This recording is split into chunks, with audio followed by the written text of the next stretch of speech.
Le but de ce chapitre, qui est très court, est de vous donner une vue d'ensemble des cours de physiologie. La physiologie est une branche de la biologie qui a pour objet d'étude les fonctions des organismes végétaux, des organismes animaux et, en ce qui nous intéresse plus particulièrement, de l'organisme humain. La physiologie examine les réponses de l'organisme face à des modifications, soit du milieu interne, soit du milieu externe. L'organisme en général est composé de plusieurs organes, de plusieurs systèmes qui vont interagir entre eux et avec le milieu ambiant, avec un seul but qui est la survie. Mais pour atteindre ce but, bien entendu, il faut aussi que l'organisme puisse croître et se reproduire. Donc tous ces organes et ces systèmes vont avoir pour but de permettre la survie, la croissance, la reproduction. C'est le but ultime de l'organisme, en particulier de l'organisme animal. L'organisme humain, lui, est bien entendu complexe et comprend un système nerveux, un système endocrinien avec tout un système d'hormones, un système immunitaire qui va permettre la défense de l'organisme contre les agressions extérieures, le système cardiovasculaire, l'appareil respiratoire, digestif, l'appareil locomoteur, le système tégumentaire, le système urinaire, le système reproducteur. Dans ce premier cours de physiologie, en première année de médecine et de pharmacie, nous n'allons pas voir tous les différents systèmes. Nous ne verrons que ceux qui sont illustrés en rouge, le système nerveux, le système cardiovasculaire, respiratoire, digestif et urinaire. Les autres systèmes seront vus soit en histologie, en immunologie au cours de cette première année, soit dans les années suivantes, par exemple pour ce qui concerne le système endocrinien. La physiologie par excellence est une science de synthèse. On peut s'intéresser à l'organisme en découpant cet organisme, en le regardant à différents niveaux. Il y a plusieurs niveaux d'organisation.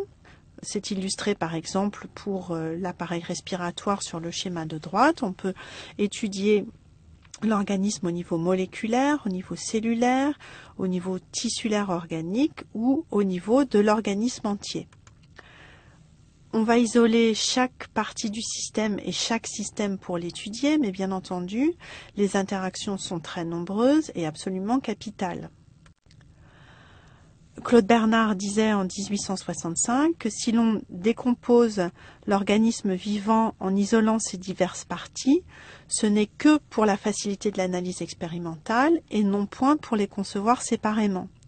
En effet, quand on veut donner à une propriété physiologique sa valeur et sa véritable signification, il faut toujours la rapporter à l'ensemble et ne tirer de conclusions définitives que relativement à ses effets dans cet ensemble. Or, bien entendu, surtout en première année, il est difficile d'avoir une vue d'ensemble, surtout lorsque l'on commence ce cours de physiologie. Nous espérons qu'à la fin des 6 cycles pour les étudiants en médecine, des 5 cycles pour les étudiants en pharmacie, vous pourrez revoir les différents organes en les replaçant dans leur ensemble. Nous allons essayer de souligner ces interactions et cette synthèse dans 2 cours. Dans le cycle 2, Maurice de Mathies vous parlera du système nerveux autonome, qui est une sorte de fil conducteur qui relie les différents systèmes. Et dans le cycle 5, dans le cours sur l'homéostasie du milieu intérieur, le chapitre sur l'équilibre acido-basique essaiera là aussi de vous illustrer le fait que la physiologie est une science de synthèse et que bien que l'on ait découpé l'organisme en différents systèmes, il faut toujours essayer de replacer le fonctionnement de ces systèmes dans un ensemble.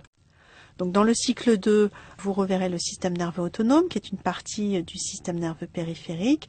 Vous verrez comment le système nerveux parasympathique et sympathique va énerver la majorité des organes et va permettre le contrôle de leur fonctionnement avec une intégration au niveau du système nerveux central.